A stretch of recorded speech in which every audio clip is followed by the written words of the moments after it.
عورت زینت چاہتی ہے اور اسلام زینت کے اظہار پر پابندی عائد کرتا ہے، تو دونوں میں توازن کیسے برقرار رکھا جائے کہ عورت زینت بھی کرے؟ زینت تو عورت کا حق ہے، تو کیا اسلام اس کے اچھے لباس پر پابندی عائد کرتا ہے؟ ہرگز نہیں۔ کیا اس کے زیورات پر پابندی عائد کرتا ہے؟ ہرگز نہیں۔ کیا اس کے بناؤ سنگھار پر پابندی عائد کرتا ہے؟ چہرے کے یا جسم کے حسن کی حفاظت کرنے یا اس کا خیال رکھنے پہ؟ ہرگز نہیں۔ اسلام جس چیز پر پابندی عائد کرتا ہے وہ سستا ہونے پر ہے۔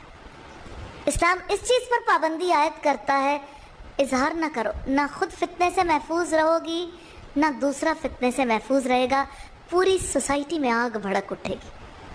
جب آگ بھڑکے گی تو عزت کو خطرہ لاحق ہو جائے گا، اور عزت کی حفاظت شریعت کے بنیادی مقاصد میں سے۔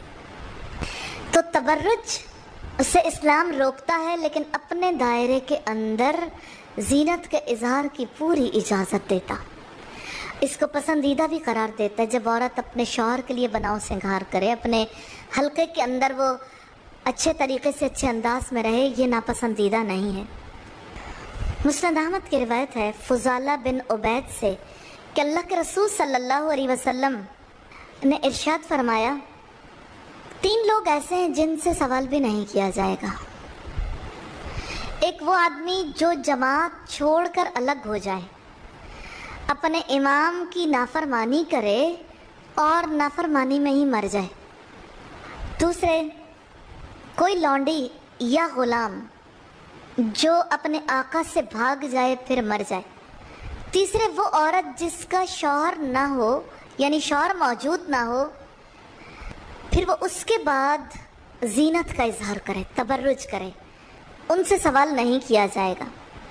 سوال نہ کرنے سے مراد یہ ہے کہ یہ وہ لوگ ہیں جن کو اللہ تعالیٰ کی سخت ناراضگی، سخت غضب کا سامنا کرنا پڑے گا۔ عبداللہ بن عمر بن عاص کہتے ہیں کہ امیمہ بنت رقیقہ رسول اللہ کے پاس آئیں اور آپ صلی اللہ علیہ وسلم سے اسلام پر بیعت کی، تو آپ صلی اللہ علیہ وسلم نے فرمایا، میں تجھ سے بیعت لیتا ہوں اس پر کہ تم اللہ کے ساتھ کسی کو شریک نہیں ٹھہراؤ گی، نہ تم چوری کرو گی، نہ زنا کرو گی، نہ اپنے بچے کو قتل کرو گی، نہ ہی اپنے ہاتھ پاؤں کے آگے بہتان باندھ کر لاؤ گی، نہ نوحہ کرو گی، اور نہ پہلی جاہلیت کی طرح سے سج دھج دکھاؤ گی۔ یہ مسند احمد کی روایت ہے، والیوم 2 ہے، پیج 196، جس سے پتہ لگتا ہے کہ آپ صلی اللہ علیہ وسلم جب اسلام پر بیعت لیتے تھے تو اس میں یہ بیعت بھی شامل تھی۔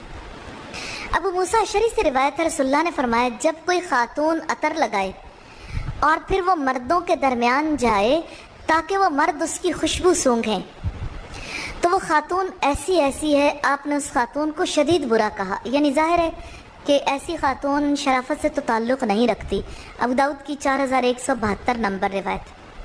حضرت ابو ہریرہ سے روایت ہے کہ رسول اللہ نے فرمایا، جو خاتون خوشبو کی دھنی حاصل کرے تو وہ ہمارے ساتھ نماز عشاء میں شامل نہ ہو، گھر ہی میں نماز پڑھ لے۔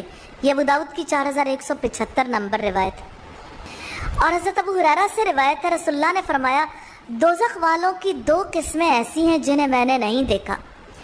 ایک قسم تو ان لوگوں کی ہے جن کے پاس بیلوں کی دموں کی طرح کوڑے ہیں، جس سے وہ لوگوں کو مارتے ہیں، اور دوسری قسم ان عورتوں کی ہے جو لباس پہننے کے باوجود ننگی، وہ سیدھے راستے سے بہکانے والی اور خود بھی بھٹکی ہوئی ہیں۔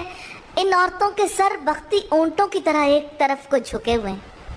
وہ عورتیں جنت میں داخل نہیں ہوں گی، نہ ہی جنت کی خوشبو پا سکیں گی۔ جنت کی خوشبو اتنی مسافت سے، اتنی دور سے محسوس کی جا رہی ہوگی۔ صحیح مسلم کی 5582 نمبر روایت۔